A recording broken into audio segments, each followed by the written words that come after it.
नमस्ते बच्चों, आज हम यूक्लिड्स विभाजन एलोगरिथम के बारे में पढ़ेंगे, जो कि होती है हमारी a बराबर बी क्यू प्लस आर। और इसको समझने के लिए हम इसकी तुलना करेंगे भाज्य बराबर भाजक इंटू भागफल प्लस शेष है। देखिए, दो संख्याएं a और b दो संख्याएं हैं।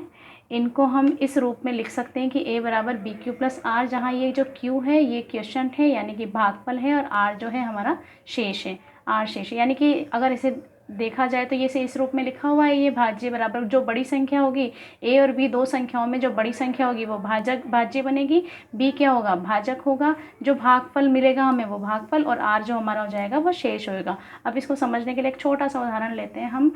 हमने दो संख्याएं ली 21 और 12। देखिए, दो संख्याओं का HCF निकालने के लिए यूक्लिड्स विभाजन एलोगरिथम का प्रयोग किया जाता है। इसके द्वारा हम आसानी से HCF निकाल सकते हैं, जिस प्रक्रिया में r का मान अगर 0 आ जाए, ऐसा भाग हम जब हम इसमें भाग देंगे और r जहाँ पे हमारा 0 हो जाएगा, तो उसी समय जो जिस भाजक से हमने इसमें भाग लगाया था और शेष हमें 0 मिला था, वही हमारा HCF कहलाएगा। अब इसको समझने के लिए एक छोटा सा हम इसको उदाहरण लेते हैं, वहाँ आपको ये चीज़ समझ में आ जाएगी। तो देखिए, अब इन दोनों में बड़ा कौन है, जो बड़ा है वही भाज्य बनेगा। तो बड़ा है हमारा यहाँ पे 21 बड़ा है 12 से, यानी कि a तो हो गया हमारा 21 और b क्या हो गया हमारा 12। a हो गया हमारा 21 और b हो गया 12। अब हम इसका भाग लगाते हैं। यहाँ पे भाग लगाया हमने, 21 में भाग लगाया 12 का, कितनी बार गया, एक बार, तो ये आ गया 12, शेषफल आ गया हमारे पास 9। अब हम इसको a बराबर बी क्यू प्लस आर से लिखेंगे। तो a तो हमारा 21 है, b हमारा 12 है, और हमारा q क्या है, q का मतलब क्वोशंट यानी भागफल है, तो भागफल हमारा 1 है, और शेष यानी r रिमाइंडर यानी कि 9 है। तो हम इसको इस रूप में लिख देते हैं। तो ये हो जाएगा हमारा भाज्य, यानी कि a बराबर तो 21 हो गया, b बराबर 12 हो गया, इंटू 1 हो गया, और शेष हमारा आ गया 9। अब अभी हमारा शेष 0 नहीं आया, तो ये भाग और चलेगा, क्योंकि विभाजन है तो ये विभाजन और चलेगा, ये लंबी विभाजन प्रक्रिया चलेगी इसके अंदर। तो जो हमारा शेष आया वो हमारा नया भाजक बनेगा। शेष यहाँ पे 0 नहीं हुआ है, तो ये शेष ही नया भाजक होगा, और ये जो पहला भाजक था वो हमारा भाज्य होगा, यानी कि ये जो 12 होगा वो यहाँ आ जाएगा, वो भाज्य बन जाएगा, और शेष हमारा भाजक हो जाएगा। तो अब हम वापस भाग लगाएंगे, कितनी बार गया, एक बार, ये 9, ये आ गया शेष 3। अब वापस पुनः इस भाग के लिए हम इसको वापस a बराबर बी क्यू प्लस आर के रूप में लिखेंगे। अब देखो हम कैसे लिखेंगे। अब इस वाले भाग के लिए भाज्य तो हमारा हो गया 12, तो ये आ गया भाज्य, यानी a बराबर हो गया हमारा 12।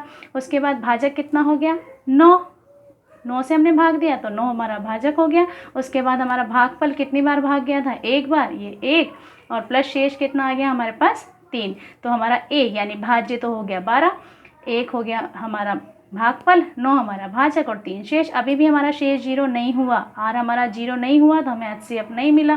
तो हम वापस भाग लगाएंगे। अब वापस भाग लगाएंगे, चूंकि ये r 0 नहीं है, शेष 0 नहीं है, तो यही हमारा नया भाजक बनेगा, और जो पहले वाला भाजक था वो हमारा नया भाज्य बनेगा, यानी कि ये 9 अब हमारा यहाँ पे आ जाएगा।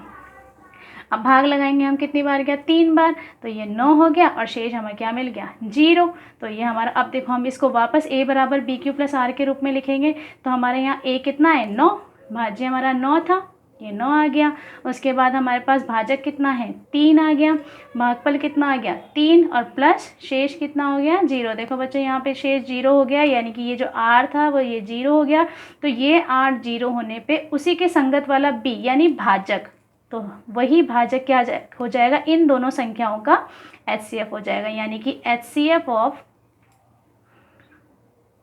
21 और 12 का कितना हो जाएगा, 3 हो जाएगा, क्योंकि इस b से ही, इस भाजक से ही शेष 0 हुआ, तो ये हमारा क्या हो गया, HCF 3 हो गया। देखो, दो संख्याओं का HCF हमें बहुत आसानी से हम इससे निकाल सकते हैं। और ये जो लंबी विभाजन प्रक्रिया है, इसमें भी जिस भाजक द्वारा, यानी कि अंतिम भाजक कौन सा है, अंतिम भाजक ही HCF होता है। अब अंतिम भाजक कितना है आपका, 3, तो ये हो गया 3। तो देखिए, दो प्रक्रियाएं हमने समझ ली, यूक्लिड्स विभाजन एलोगरिथम द्वारा जमा कर भी किस तरह से HCF निकाला जाता है, और लंबी विभाजन प्रक्रिया द्वारा भी HCF कैसे निकाला जाता है, इस प्रकार हम HCF निकाल लेंगे दो संख्याओं के। यूक्लिड्स विभाजन एल्गोरिथम का यूज़ दो संख्याओं के HCF निकालने के लिए ही किया जाता है। धन्यवाद बच्चों।